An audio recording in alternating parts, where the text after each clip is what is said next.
guys! Welcome to Food Cravings again. Ang ating pong recipe for today is banana cake.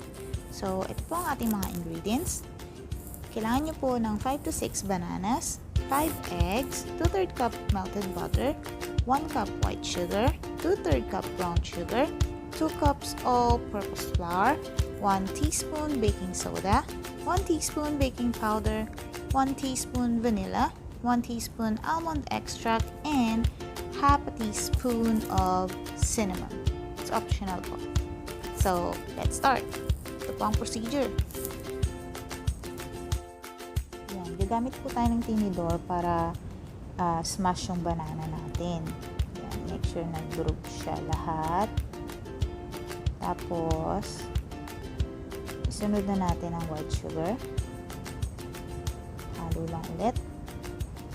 And then yung brown sugar. After nyan, isunod na natin ang ating eggs. Make sure na nahalo niyo po ng mabuti. So, then ang ating butter. Huwag kalimutang simutin. Sayang kasi. And then, add in na po yung almond extract and vanilla extract.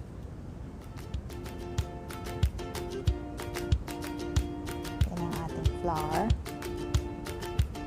Napakadali pong gawin talaga nitong banana cake. So, hindi ko nahihirapan. And then after that, isunod na rin natin ang baking powder at ang baking soda. Actually, dapat sinama ko na siya sa flour eh.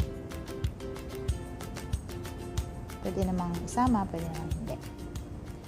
So, after nyo siyang mahalo, gamit lang ako ng spatula para medyo mas maganda yung pagkahalo ko.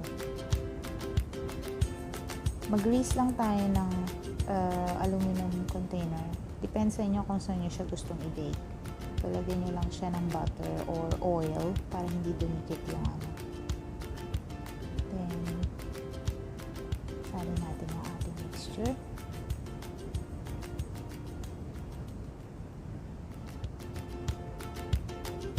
And then, itap-tap lang natin siya ng konti.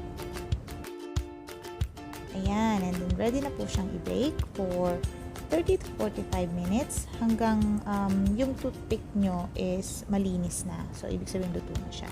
So, 175 degrees Celsius. And that's it. So, ito na po ang ating finished product. Ang ating yummy banana cake. So, i-ano nyo lang yung gilid niya para medyo mag-loose. Then, pwede nyo na siyang ilagay sa wire rack para lumamig. So, masarap siyang kainin pagka yung medyo malamig na siya. Well, enjoy your banana cake, guys. And thank you for watching again. Please subscribe and like us on Facebook and follow us on Instagram. Bye!